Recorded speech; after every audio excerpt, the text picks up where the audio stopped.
Le DAF Fresh Morning, c'est 104.5 tonnes de bonne humeur. Tous les matins sur Urban FM. La meilleure radio de la capitale. La meilleure radio de la capitale. Vous êtes sur les 104.5 Urban FM, la station urbaine, et vous écoutez le DAF Fresh Morning, le réveil matinal, le plus de la capitale sur la radio. La plus de la capitale, on est avec Elvis. Mais Jean-Paul, déjà avant, je voulais te poser quelques questions. Tu as écouté l'interview des syndicalistes de la mairie. Oui. Qu'est-ce que tu en penses? Est-ce que tu penses qu'un syndicat doit dire à l'autre syndicat que c'est pas comme ça qu'on fait? Non, je ne pense pas.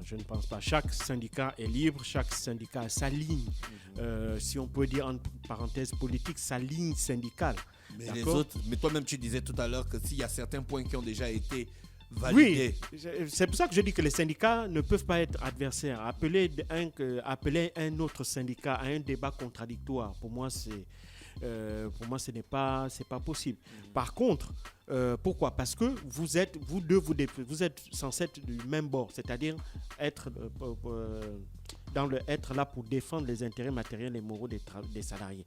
Par contre, vous pouvez fustiger l'attitude de certains syndicats si vous estimez que leur comportement ne va pas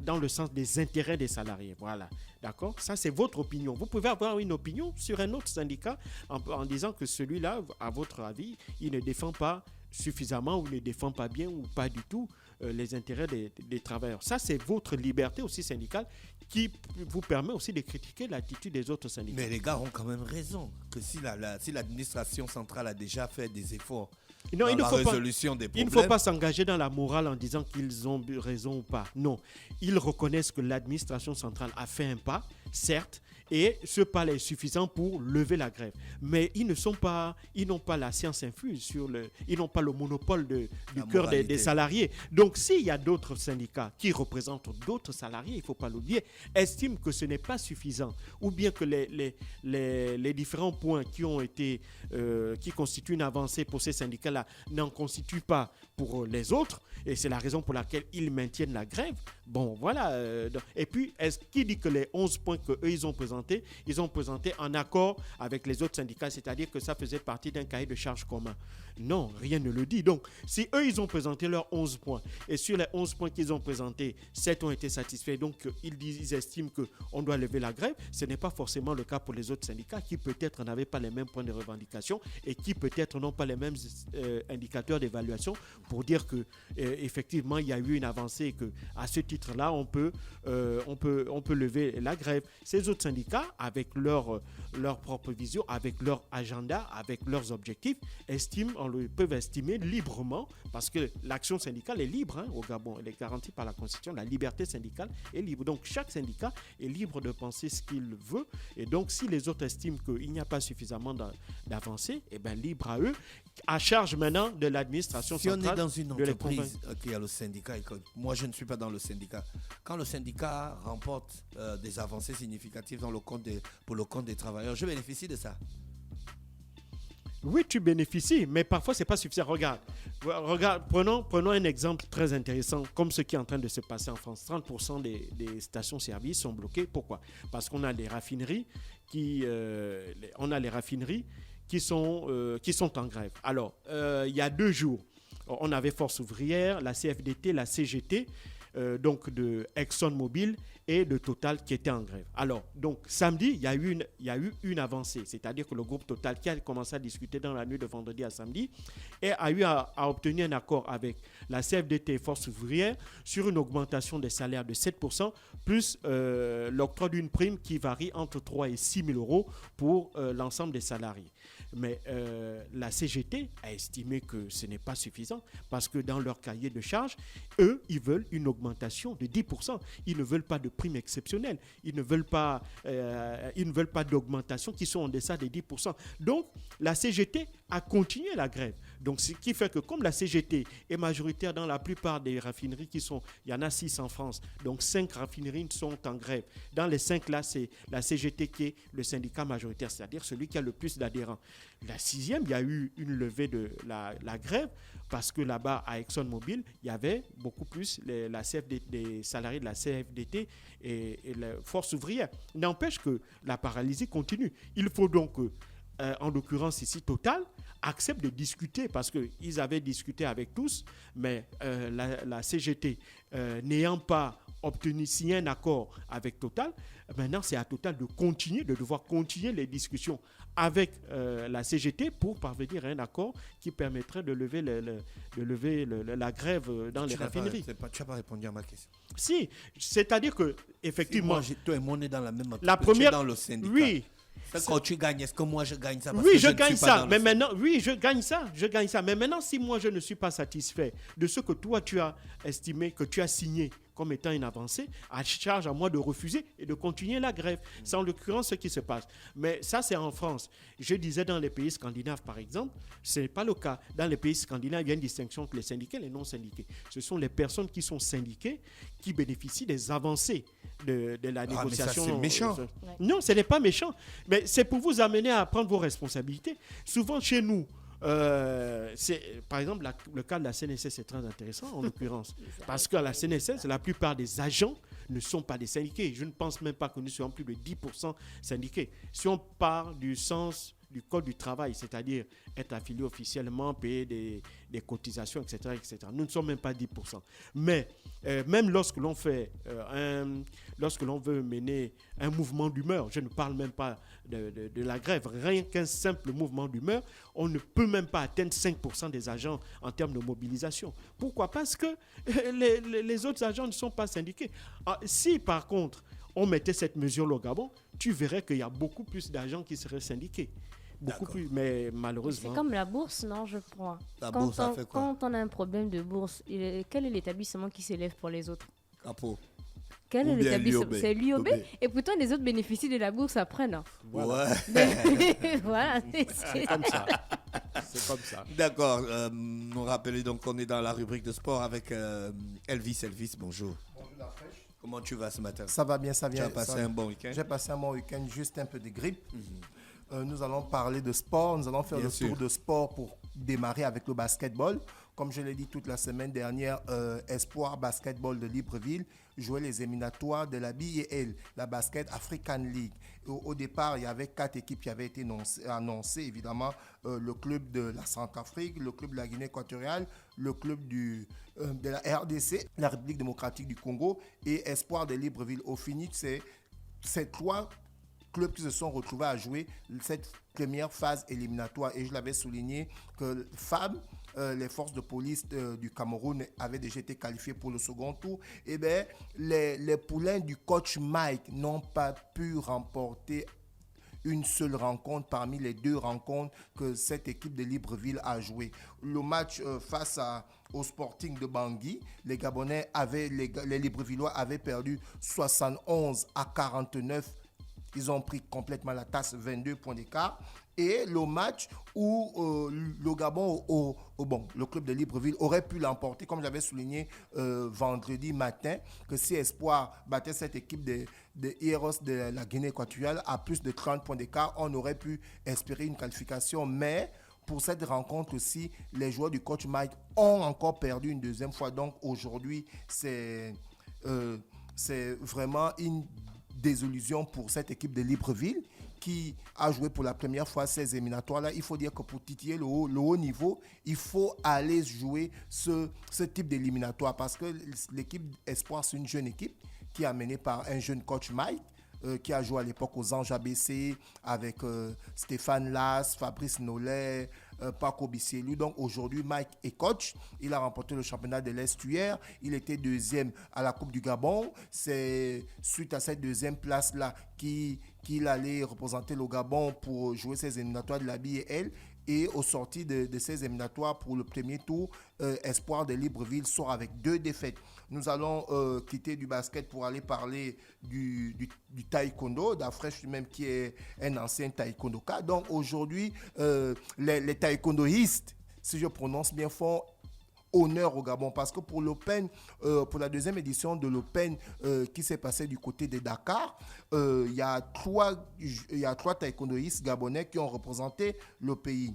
À savoir, on avait Anthony Obam qui était représenté. Ensuite, on avait Omar Cissé, oui, si je prononce bien. Et de l'autre côté, du côté de l'Open de Majorque en Espagne, on avait la talentueuse, celle qui fait espoir, celle qui donne l'espoir au Gabon, Urgence Maria Mouega, qui a remporté l'or à l'Open de Majorque en Espagne. Donc, il faut dire qu'aujourd'hui, les taekwondoïstes gabonais font plaisir non seulement à leur fédération, la Fédération gabonaise de taekwondo, mais aussi à tout un peuple entier parce que chez les femmes, Urgence Maria Mouega, si je prononce bien le nom, a remporté la médaille d'or à l'Open de Majorque pour la catégorie des moins de 67 kilos. Et pour l'Open qui s'est joué du côté de Dakar, c'était sa 2e édition. Il y a eu pratiquement 400 athlètes et 400 responsables qui se sont retrouvés là-bas. Et c'était des athlètes qui venaient des 4 coins du monde. Et Anthony Obam, des plus de 27 kilos, a remporté la médaille d'or. Et Omar Cissé a remporté la médaille d'argent en perdant face au Burkinabé. Donc, c'est dire qu'aujourd'hui, ces athlètes-là sont au moins prêts. On espère que le ministère de la Jeunesse et des Sports va accompagner ces athlètes-là pour se préparer pour les Jeux Olympiques qui vont se passer du côté de Paris en 2024. Donc, les taekwondoïstes, qui donc d'Afresh en faisaient partie à l'époque, ont aujourd'hui ramené les médailles au pays. Nous allons toujours continuer dans l'actualité sportive pour parler du football. Ce week-end, on a eu 3 chocs. On a eu le choc qui s'est passé du côté de la Liga, où on avait le Classico qui opposait le Real de Madrid au FC Barcelone. Et du côté de l'Angleterre, on avait le choc, où on avait les 2 meilleures équipes anglaises depuis 5 ans. Manchester City face à Liverpool. Et mais Liverpool a eu le dessus sur Manchester City.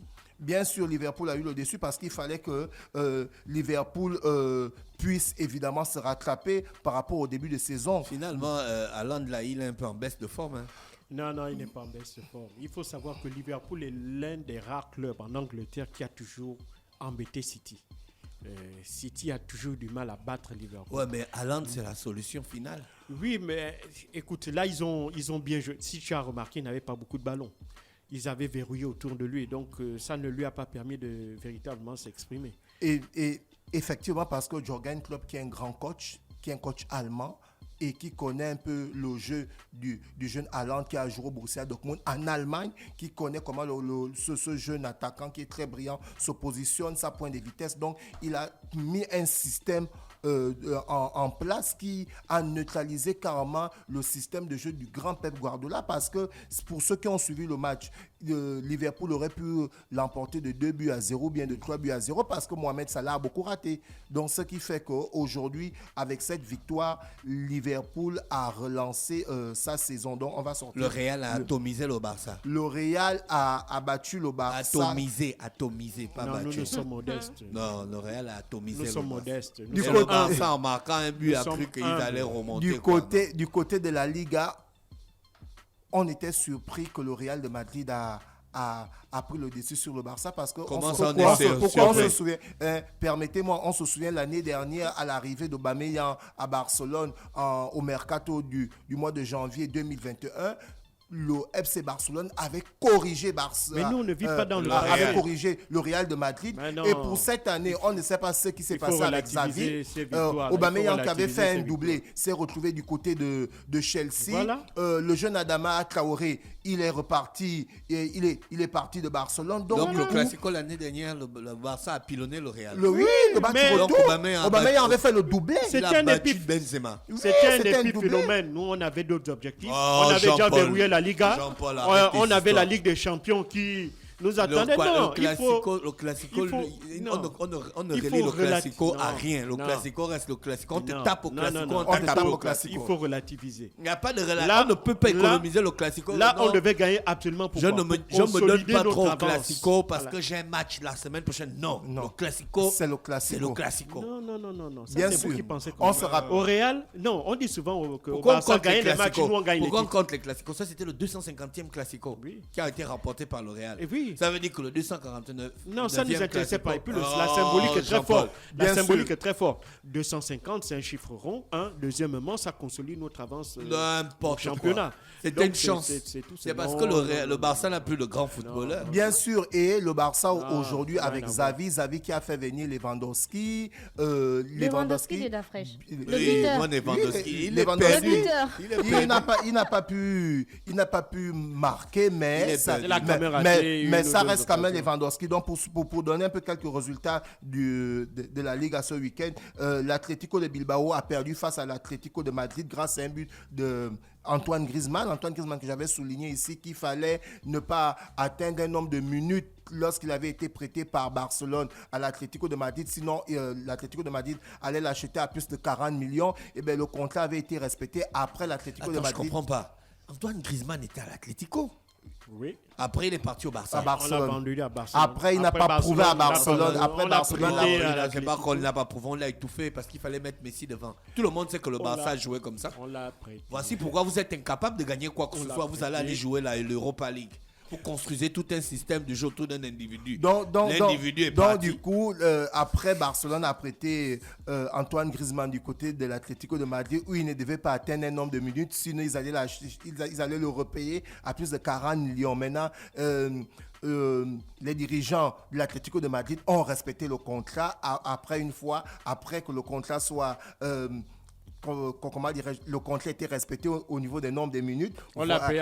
Et c'est comme ça qu'il a été maintenant acheté à moins de 40 millions. Et là, maintenant, il retrouve son niveau puisqu'il a permis à l'Atlético de Madrid de gagner à l'extérieur 1-0. Et du côté de la Real Sociedad, le Celta Vigo recevait la Real Sociedad et le Celta Vigo a perdu 2-1 face Je connais un gars qui supporte le Celta Vigo. Oui, il y a Lévi Mabinal, l'international gabonais, qui jouait du côté du Celta Vigo à l'époque en 2014-2015. Donc le Celta Vigo a perdu 2-1 face à la Real Sociedad. Et le Real de Madrid a corrigé Barcelone de Chris Dacrezi, c'est dommage. Là c'est l'Europa League qui profile à l'horizon et là ce sera encore pour la 4e fois que Barcelone ne va pas remporter le titre. J'ai le message continue. Un supporter du Real. Real. Là, je savais qu'il y avait la fraîche, le classico de l'année dernière était facile. Car le Real ne forçait plus. Il parle comme Jean-Paul. Mais c'est ce que j'explique. Vu qu'à l'aller on avait gagné Benzema et Benzema n'avait pas joué le retour Oui, le classico, le retour, oui. Il n'avait pas joué, effectivement. Le classico, c'est 2 matchs. Hein. Oui, c'est le match de championnat. Phase aller, phase retour. Là, c'était le premier classico. L'aller, on joue à Madrid. Le retour, ça va se jouer à Barcelone. Ah, d'accord. Et du côté de la Ligue 1, il y avait aussi un autre classico. La ville de Paris contre la ville de Marseille. Les bourgeois de Paris face aux gars de Marseille. Il faut souligner, Marseille, c'est le club de Monty Mosley, de Christian, aller-retour, au Biarmbe Calais, d'Amis Bond. Donc, du coup, pour cette rencontre-là... Tu avais même l'impression qu'ils avaient peur, les Marseillais. Non, pourquoi? Arriver devant les buts, là, ils cafouillaient. Alors, ils pouvaient. Moi, je n'ai pas vu un PSG flamboyant hier. Comment on peut supporter Marseille? Je te dis, j'ai pas vu un PSG. Tu connais quelqu'un qui supporte Marseille? Bien sûr. Mosley, et puis Christian Dombian, Amis Bond, Loïc Akono. C'est des Marseillais. Et puis Mbappé, à un moment, il voulait se la jouer un peu trop. Oui, en fait, Mbappé a quand il a un peu ouvert les yeux, il a été un peu altruiste. Mbappé a joué un peu perso et depuis le début de saison, les journalistes sportifs et les supporters du Paris Saint-Germain que nous déplorons cette attitude parce que Mbappé aurait pu, s'il avait été un peu plus collectif, le Paris Saint-Germain aurait pu remporter le match 3-0, mais il a tellement voulu jouer perso qu'à un moment il s'est rendu compte qu'il fallait être collectif et lorsqu'il a décidé d'être collectif, il a donné cette offrande à Neymar qui a marqué le but de la victoire 1-0. À quelle minute? À quelle minute? C'était aux arrêts de jeu de la première mi-temps. que le Paris Saint-Germain à la 47e. À la 47e. Donc, pour sortir quelques résultats de la Ligue 1, Monaco a fait 1 but partout face à Clermont, Troyes a fait 1 but partout face à Ajaccio, Nice de Mario Lemina a fait 1 but partout face à Auxerre et Lyon a perdu 3 buts à 2. Il joue à Nice. Il joue à Nice. Et Lyon a perdu 3 buts à 2 face à Rennes. Il faut souligner que c'était la première pour Laurent Blanc, qui n'avait pas entraîné en équipe de France depuis au championnat français, autant pour moi, depuis 2016, lorsqu'il était entraîneur du Paris Saint-Germain. Donc, il a fait un comeback du côté de la Ligue 1. Et ce comeback-là, c'est marqué par une défaite face à Rennes, 3 buts à 0. Et nous allons terminer ce tour de sport pour parler de la Ligue de football de l'Estuaire qui a démarré ce week-end le championnat de 3e division. Je l'ai souligné ce vendredi dernier. Et on avait des rencontres suivantes. Sporting Club Nyanga, pas de Nyanga, mais Sporting Club Nyanga a pris le dessus face à Badji 2 buts à 1. Et ACL a remporté face à Elite 2 buts à 1. Et FFAL a remporté son match 2 buts à 0 face à APO. Et Aston Villa a fait 2-2 face au Littoral. Jean-Paul, est-ce que ce n'est pas un problème là, le fait que ce club de 2e division de l'Estuaire porte le nom de Aston Villa? Mais quand ils vont monter en première division, ils vont faire comment? Moi, je comprends. C'est la question que j'allais poser, même en commençant par Sporting. Pourquoi il n'y a pas les noms du Gabon sur les clubs? En fait, il faut que la fédération rende obligatoire. Tu vois, au Congo, les clubs s'appellent FC Matema-Pembe, le Darling Club Matema-Pembe. L'autre s'appelle TP Mazembe ou Tout-Puissant Mazembe. Pourquoi on ne porte pas les noms du pays? Non, c'est parce que Mazembe, c'est le nom de la localité aussi. Mais alors, si tu mais c'est ce qu'on doit faire. Pourquoi tu t'appelles Aston Villa? C'est un club, je ne sais pas moi. Un club de 3e division du Gabon. Tu t'appelles un quartier de Vendo d'Akuna. On peut l'appeler Aston Villa, c'est pas en Angleterre. Oui, bien sûr. Aston Villa déjà qui a perdu face à nous, Chelsea 2 buts à 0. Mais c'est la Ligue qui devrait refuser d'entériner le Sporting Nyanga. Franchement. Sporting Nyanga, là ça peut encore aller, le Sporting Nyanga, Sporting Nyanga, mais Aston Villa, lorsqu'ils vont monter en 2e division, on doit trouver des noms locaux. Voilà, il faut imposer ça. Genre comme à l'époque, Onzamoga. Voilà. Oui, mais non, il faut même ajouter. Il y avait des clubs comme ça. Eviso Star. Il y avait Tsaigali. Eviso de... Non. Tout puissant. Ça doit, moi, je veux que ça porte non seulement un nom, dans le nom local, on doit avoir le nom du lieu d'origine du club. Hein, les Girondins, c'est les Girondins de Bordeaux. Le Paris Saint-Germain, tu as Paris dedans. L'Olympique de Marseille. D'accord? Racing Club de Lens. Donc on doit faire la même chose. Lyon. Si c'est pas libre, si c'est Libreville, si on c'est doit quartier, on doit faire comme l'ancien lieu SM qui est devenu Ombilanzembi par exemple. Voilà, ça doit normalement s'appeler l'Union sportive, je sais pas moi, du PK8 ou ou du PK7 ou je ne sais pas comment, voilà, ou de la zone horizon. Colombo. Ou bien de Colombo. Oui. On va terminer le sport matinal pour parler de la cérémonie du Ballon d'Or. Aujourd'hui, il faut déjà souligner que le Ballon d'Or a été organisé pour la première fois en 1956 et le premier joueur à remporter le Ballon d'Or, c'est un Anglais, Stanley Matthews, qui a remporté pour la première fois le Ballon d'Or, et le deuxième c'était Di Stefano, et le troisième c'était le Français Raymond Kotta. Donc c'était la première cérémonie du Ballon d'Or en 1956. L'ultra favori, Stanley Matthews était le premier à remporter le Ballon d'Or, un Anglais. Et je rappelle que c'était le premier Anglais à remporter ça, et le deuxième Anglais c'est Michael. Le troisième Anglais c'est Michael Owen. Et pour cette année, nous avons 3 favoris. Nous avons Messi. Non, Messi n'est pas à l'intérieur. Nous avons Benzema qui a fait une magnifique saison l'année dernière avec le Real de Madrid. Il a remporté la Liga, il a remporté la Ligue des Champions, il a battu son record de buts. C'est lui actuellement qu'on dit que c'est le grand favori. Et de l'autre côté, nous avons l'éternel malchanceux. Modric. Non, pas Modric. Lewandowski qui remporte la Ligue des Champions 2020 en battant le Paris Saint-Germain. Et bien cette année-là, il y a la Covid. On ne remet pas le Ballon d'Or. Je ne connaissais pas Modric. Lucas Modric. Moi, je connais les footballeurs. Il a remporté le ballon d'or 2018. Il joue au Real, non? Il joue au Real. Il est sorti même hier. Et il a perdu la finale de la Coupe du Monde 2018 face à la France. Il est bon. Hein. Et il était meilleur joueur du avec mondial. Toni Kroos, ce sont très fort. Le cerveau de notre milieu. Ce sont eux qui organisent le jeu du Real. Lewandowski Il y a deux gars.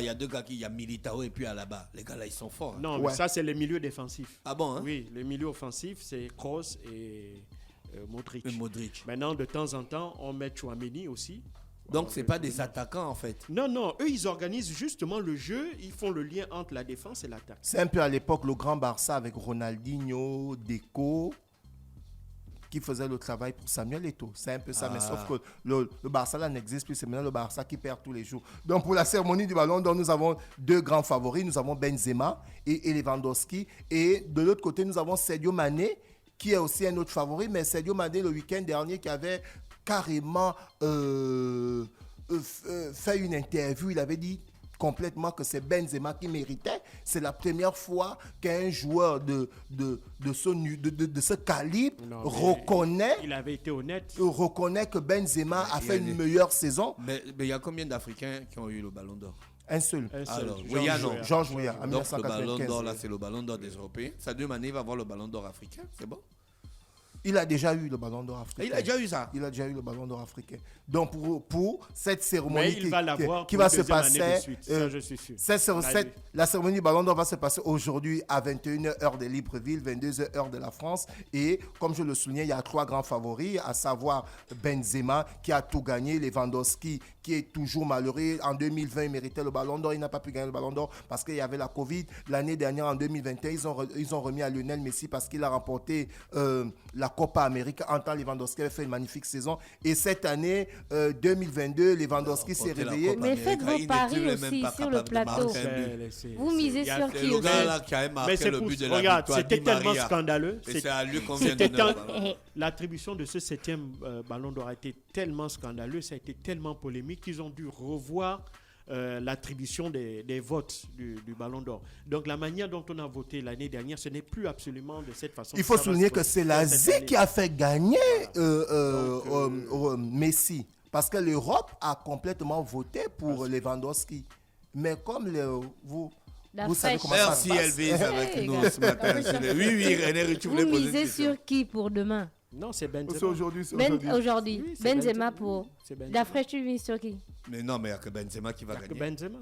Mais non, c'est Comme je connais les Européens, ils ne vont pas donner le Ballon d'Or à Sadio Mané. Mais il faut souligner que si Benzema remporte... bonne saison. N'importe quoi. Si Benzema remporte... Il y a 2 ans, il aurait mérité. Il y a 2 ans. Sadio Mané, il a gagné le championnat. Mais ça avait été scandaleux. En 2019, et Samuel Eto'o l'avait souligné en 2019, que Mané remportait. Il gagne la Coupe d'Afrique, il gagne le championnat anglais, il gagne. Non, il n'a pas gagné le championnat anglais, il a juste gagné la Coupe d'Afrique. C'est tout. Bah ouais, il ne mérite pas le Ballon d'Or. Et si Benzema remporte cette année, il va remplacer Zinedine Zidane au classement des joueurs français qui ont remporté le Ballon d'Or. Il faut rappeler que le dernier Français à remporter le Ballon d'Or, c'est Zinedine Zidane en 1998. Donc ça fait 24 ans aujourd'hui qu'un Français n'a pas remporté le Ballon d'Or. Merci Elvis. Si Benzema remporte, évidemment. Merci Elvis avec nous ce matin sur les 104.5 Urban FM, la station urbaine dans le Da Fraîchement. René, tu voulais encore poser une question? Non, c'est bon. Le Da Fresh Morning, c'est 104.5 tonnes de bonne humeur. Tous les matins sur Urban FM. La meilleure radio de la capitale. La meilleure radio de la capitale.